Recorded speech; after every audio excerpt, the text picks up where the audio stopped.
Hey folks, welcome back. I'm at Bookends in Warner, and with me today is Patrick Miller from Eastern Propane. Patrick, how are you? Good morning. Another beautiful day out here. Well, I think for until this afternoon, we're going to have some blue sky and then get ready for a good old gardens need that water day. Yep, and we got to enjoy it while we have it, but we have to talk about the inevitable winter coming up. And I know people are out there, times are tight, times are tough. They want to maybe change companies, but they're afraid. Maybe they don't like the service they have now.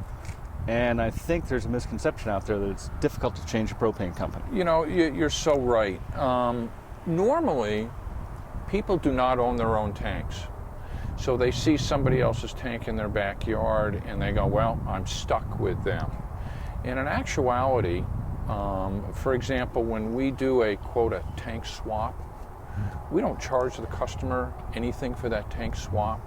And what simply happens is those tanks get removed, and in our case, Eastern's green tanks, some people prefer that color, would go in their place, and simply they now begin with whoever that new supplier is buying fuel from them.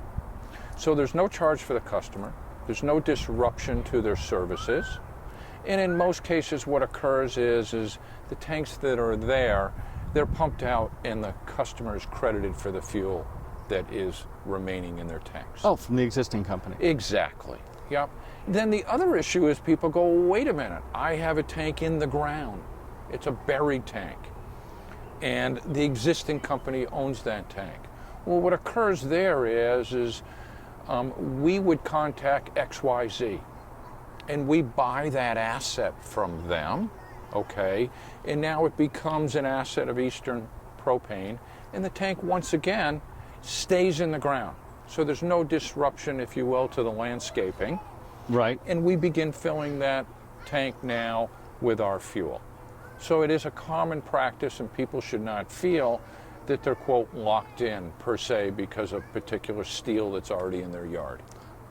That's interesting. I did not know that. So that's so people who worry like, got to run my tank out, you know, bring it down to zero, and then time it right in the summer. So they could theoretically do this in January if they had to. Well, but you don't want to. Well, obviously, twofold is we got to be able to get in some cases a crane truck in there. Yep. And it's a lot easier to do without snow on the ground. So they do want to start looking at it now. They do. They do.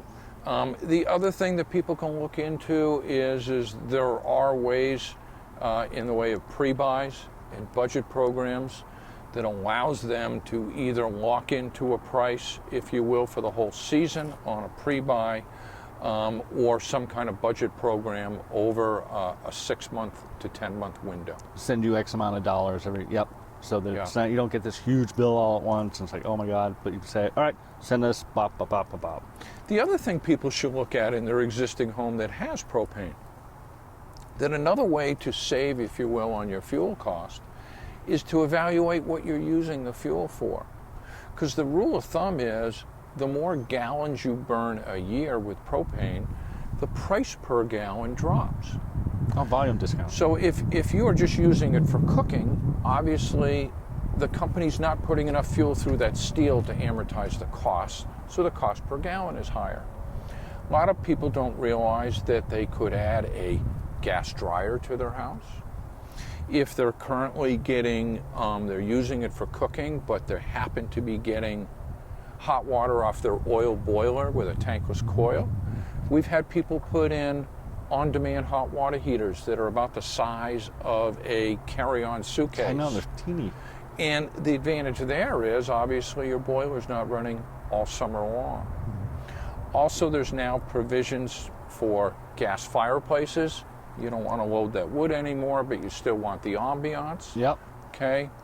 We are finding that 95% chefs prefer cooking with propane versus with electric, because you can obviously control your temperature quite a bit. And as winter comes, we have to deal with those ice storms and winter storms. And if you are worried about power loss, there are now provisions for automatic generators that run on propane. So you don't have any worries, and it's not pulling something out of the garage and running the cord. It's literally fully automatic. You don't see any disruption in your services. Patrick, thanks for coming down. And folks, check out their website. Always helps save money. And once again, that's your local view. Now back to you.